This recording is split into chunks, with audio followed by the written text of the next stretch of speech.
Nobody cares about it. You have Darul Ulooms all over the world. You have Muftis all over the world. Nobody cares about it. Nobody teaches the subject. And yet the snake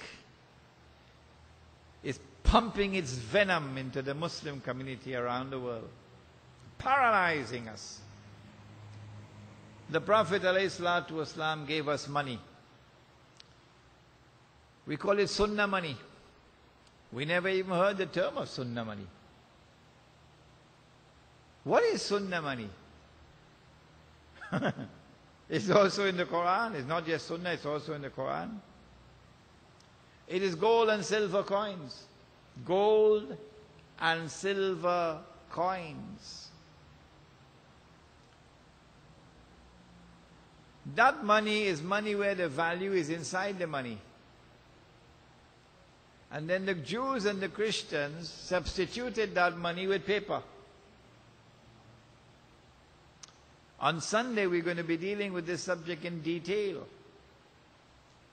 But guess what happened when you abandon Muhammad alayhi salatu wasalam?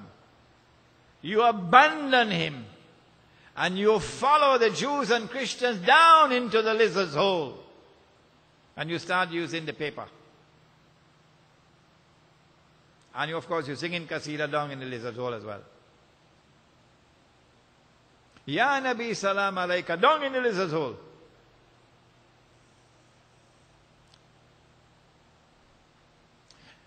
When you work for a whole month and you get your salary with a gold coin, and that money could buy a camel, and you carry your money home, you give it to your wife, she put it away. 5 years, 10 years, 15 years, 20 years later, you take it out. Demand and supply remaining constant, you could still buy the camel. Yeah. Because the value of the money is in the money, intrinsic. But guess what happens when you abandon Muhammad alayhi salatu wasalam? You abandon Muhammad alayhi salatu wasalam and you're using the paper money. You get your salary. Instead of giving you a gold coin, they give you paper now. It could buy a camel, eh? So you carry the money home, you give it to your dullahin. Then she put it away. 5 years later, you take it out. Can't buy a camel anymore, could only buy a donkey now. You're laughing? It's not a laughing matter. No? You lose the whole month of your sweat. And only 2 weeks left now, 2 weeks gone. You have suffered loss. Did you ever realize that your loss was someone else's gain? Has it ever entered into your consciousness that your loss was someone else's gain? That as the value of the money fell, there's a massive transfer of wealth from the masses to a blood-sucking predatory elite. Yeah, that is riba as well. And then when you take out the money, another 5 years later, can't buy a donkey anymore, could only buy a goat. And if you wait long enough, you could only buy doubles. Huh? That way Indonesia reached today.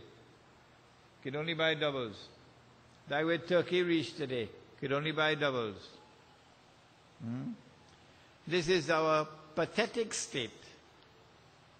We have abandoned the Prophet ﷺ, abandoned his sunnah on these very crucial, vital issues of shirk and riba. What can we do? How can we stay out of shirk? How can we stay out of riba? I don't know about you, but I know about myself that I do not recognize the sovereignty of the state of Trinidad and Tobago. They can put me in jail for that. Go ahead, I do it. And me going and voting no elections for no PNM or no UNC. That's how I will do it. And I'm not pledging allegiance to the constitution of this state. No. I will never do that.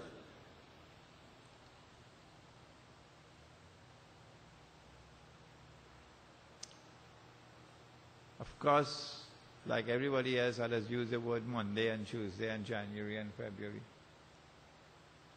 So I have to pray to Allah and ask Him for forgiveness for that shirk. Because sometimes I just also say Friday, which is shirk.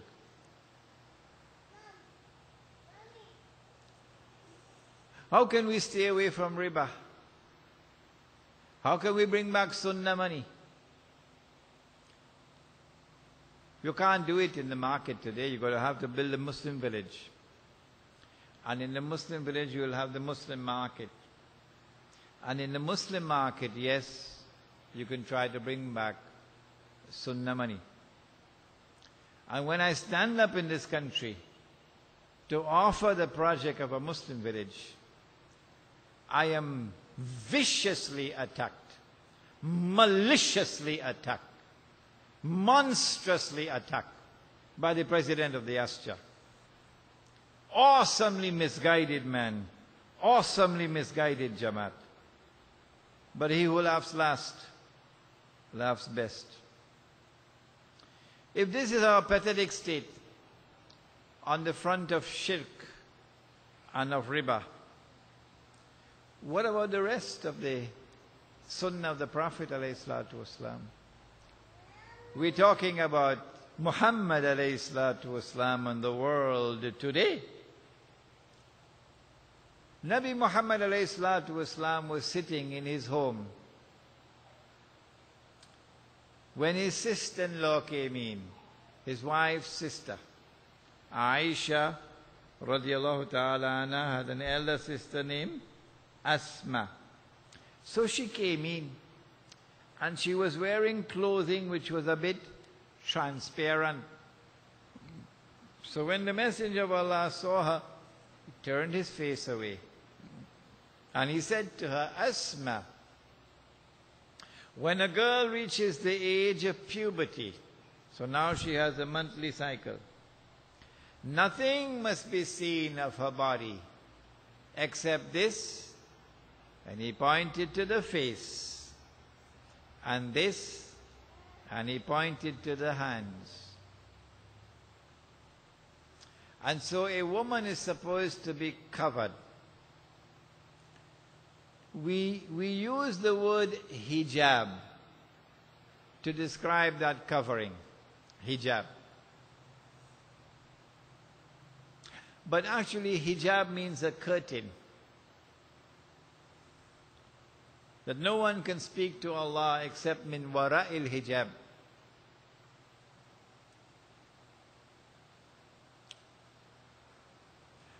When our mothers were alive and our grandmothers were alive, we never saw a Muslim woman on the street bareheaded. Eh? You ever saw your mother bareheaded? Or your grandma? Nani Ammi? No. They used to wear something called orni. But at least they were covered. Really? Why are our Muslim women today? Illa masha'Allah.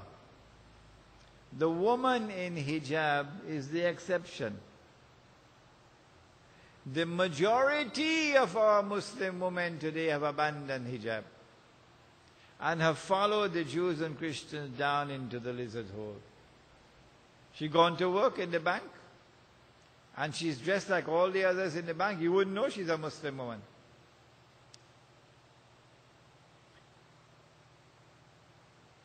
This abandonment of the Sunnah has taken place before our eyes. Do we make an effort to try to correct it? If your wife is not in hijab, you have to answer for it.